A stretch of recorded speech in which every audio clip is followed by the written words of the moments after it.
How's everyone doing? Awesome. My name's Anthony Grupido. I'm 27 years old and from Lake Orion, Michigan. As a magician, I've been all over the world casting magic, opening for people like the Impractical Jokers, Jim Gaffigan, the Chainsmokers. But as a speaker, I visit 200 schools a year with a presentation that talks to people about coping skills for anxiety, stress, depression, and even suicide prevention. So today, I wanted to showcase one of my favorite card tricks, but I have a story to tell as well. Could I get someone to volunteer to help me out with this magic trick? You shot your hand right up. Come on up here. Come on, take the stairs this way. Yeah, come on up. What's your name, sir? Sal. So Sal's going to join us here on stage. Sal, do me a favor. If you'd like to just stand to my right, that would be great. I brought my deck of cards with me. Have you ever helped out a magician before?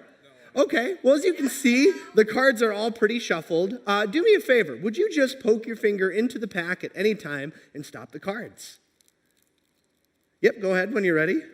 Oh, right there? Okay, so this will be your card. Memorize it, and it's okay if you can't see it. Sal's face in a moment will let us know if we found it. Now, to avoid anyone thinking that I'm cheating, I'm going to take the cards and very casually shuffle them. Sal, you just say stop when you're ready. Doesn't matter when, although I do have a time limit, so quickly. All right, perfect. So, Sal, I have no idea where your card is. Do you believe me? Yes, but some people don't. You look a little skeptical as well. But I purposely lost your card to put myself in a position where I no longer have any control over how this card trick will end. That card is lost. Have you ever felt lost or like you have no control over something? Yeah. Who else in the audience has ever felt lost or like they don't have control over something? Notice how everyone raises their hand, Sal, because that is part of the human experience. Now, when we get this way, I always thought growing up that being a man, or taking the gender role out of it, being independent, meant that I had to face these times alone, and I couldn't have been more wrong. Asking for help is one of the best, most heroic things that we can do for ourselves and other people. And as a magician, who better to get help from than my rabbit? Would you like to meet the rabbit? Ladies and gentlemen, let me grab my rabbit. Give a big round of applause to Andy. Yeah, this is Andy, everybody. I'm 27. I live in a condo. I don't own a real rabbit. So I bought this wind-up toy at Ace Hardware. So I'm going to wind him up, have him hop down the deck of cards. If you could help me, Sal, you can steer him, you can stop him, you can let him do his thing, but Andy is going to try to guide you to your card. Are you ready? Andy, go for it. He's off. Okay, now he stopped. Do you think he found the card or should he keep going? Okay, well, he's in front of a bunch of cards. Would you just put your finger on the card you think he chose? This one right here. So none of these, Sal, and none of these, correct? Okay, let's take that brand new top card. How amazing would it be if Sal and Andy worked together to find his card, the Five of Clubs? Is that the card? Give him a nice round of applause. Thank you for your help. Go ahead and take your seat. Now, Andy is a metaphor for any mental health professional, such as a psychiatrist, counselor, therapist, or social worker. What Andy the Rabbit did was guide our friend Sal to a position where he could make the best choice for himself. His goal was to find that Five of Clubs. Andy the Rabbit didn't go, there it is. No, just like in therapy, he guided Sal to a position where he was like, I think that's the best decision we could make. Go ahead and take it. And amazing things happened. He found that card. Give him one last round of applause. I don't know how you did it. We have so much stigma that surrounds these tools, though. These positive tools, these therapies, these psychologists, all of these different people that want to help us. We never have conversations about these things. But if I told you about all of the tools that you could use to help yourselves or other people, you might be bored. Why? Because our schools are finally getting it. They're finally teaching people all of the amazing tools that we have in the school and in the communities to help ourselves and other people. These conversations are important, but it's the negative tools that we use to help us deal or to try to help us deal with our anxiety, stress, depression, and trauma. This is where the real stigma lies. This is where the conversations don't happen.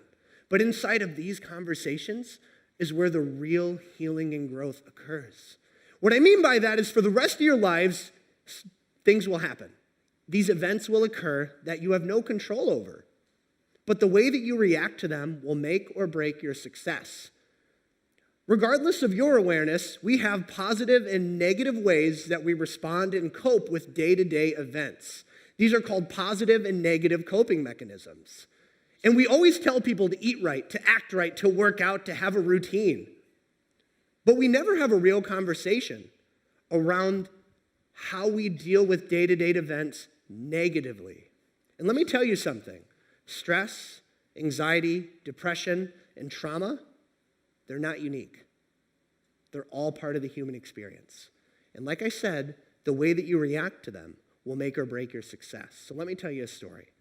I got bullied so bad in 5th grade that I had to move schools. I went to this private school where there were 124 students total and 6 other kids in my class. Fast forward where I'm at a high school with 3,000 kids and 700 kids in my class. I never knew anyone, but I was a wrestler. In fact, I got invited to a party right around Thanksgiving break by one of the seniors, which is a big deal for me. Because I didn't know anyone, I was nerdy, I practiced magic, I played World of Warcraft, I did not have it going on. But my mom, when I got home that day, I was like, Mom, I got to go to this party Friday night, will you please let me go? And she was like, yeah, you have no friends, so you're going. I was like, thanks, Mom, love you. So my uncle picked me up, he's driving me there, he's like, I got other places to be, and we're down the street. I was like, hey, stop. And he's like, whoa, what happened? I was like, no one can see you drop me off. That wouldn't be cool. He was like, cool, see ya, skirt. He got out of there. And my anxiety is wild. When I got there that day, oh man, I can't go inside, but I did. And the first thing I noticed is that there's people drinking, and that made me extremely uncomfortable. My friend who invited me that day, he comes and finds me. He was like, you look very uncomfortable. I was like, well, I am. I'd never been in this experience before. I was like, I think I'm going to get out of here. I did, and an hour later, the cops had shown up. They lined everyone up on the wall, and they breathalyzed them. The people who drank, they got an MIP, a minor in possession. And my friend who invited me, the senior, was one of the best wrestlers in the nation at the time. Now, a lot of people think maybe he was wasted or really drunk, but no. He had a single beer that day. See, he learned this behavior from his parents, from an older sibling, or anyone in the community, almost. He said, I'm going to have a single drink and drive my friends home, regardless of what anyone said. He threw away his full ride to college because he negatively coped with the fact that he wasn't fitting in at this social gathering. The only reason he had a drink is because that's how he thought he would fit in. And that's a weak example of a negative coping skill. Let me tell you about these functioning alcoholics because I know a lot of them. One of my best friend's parents was an alcoholic, and I never knew this. But from the moment he got up until he went to bed, he drank. And you maybe think this guy's rough, right? But no, he had a wife and kids. He had a triple-digit salary. And a lot of speakers, they come out here and they're like, you're going to try drugs and alcohol once and you're going to die or your whole life's going to be ruined. And you're like, I think my uncle's an alcoholic, so that doesn't make sense to me. The reality is that, yes, some substance will kill you like this. Others kill the 3 relationships that I never thought about until I was in therapy. Let me tell you about this. 16 years into a marriage, my buddy's, his dad, they get a divorce with the wife. She says, you know what? We can't be around this anymore. I'm setting a boundary. We won't be raised by an alcoholic. So I'm divorcing you, and I'm taking the kids. So that first relationship is gone instantly. Now, this is a stressful event. This brings on depression. This brings on his anxieties. This maybe reminds him of a trauma that happened in his past life. But the only way he knows how to deal with challenges is by using a negative coping skill. So he drinks. Now his friends notice this and they go, dude, we love you, we support you, but you have to quit drinking. You have to quit coping negatively with these events. We're not going to hang out with you until you stop because we don't want to see you go through this. And that's the second relationship that he lost. The one that he had with his real friends. He lost his wife and kids. He lost his friends. This is stressful. This is depressing. This brings on anxiety. But every time he feels one of these emotions, these negative emotions, which are just as normal as the positive ones, he copes negatively, and his substance is alcohol. So every day he wakes up, he misses his wife and kids and his friends, and he goes, I'm going to quit drinking today. An hour or two later, he's reminded of what he's missing, and he has to have that substance because he trained his brain that that is the only way he can regulate his body. And it doesn't have to be that way. The issue is that over time, he lost that third relationship, the most important relationship that anyone could have, the one that they have with themselves. See, every day he woke up, he said, I'm not going to drink today because I love my family and I want them back and I miss my friends. But then he feels some type of way that's negative, and he only knows how to respond negatively, so he drinks. He breaks his boundaries. He lies to himself. And just like if anyone were to lie to you or break your boundaries consistently, you wouldn't want to be around that person. You wouldn't trust that person. They're not your friend. They lie to you. They break your boundaries. You can have that same relationship with yourself. And that's why it's so important to believe in yourself, to trust yourself, and to set boundaries that you follow.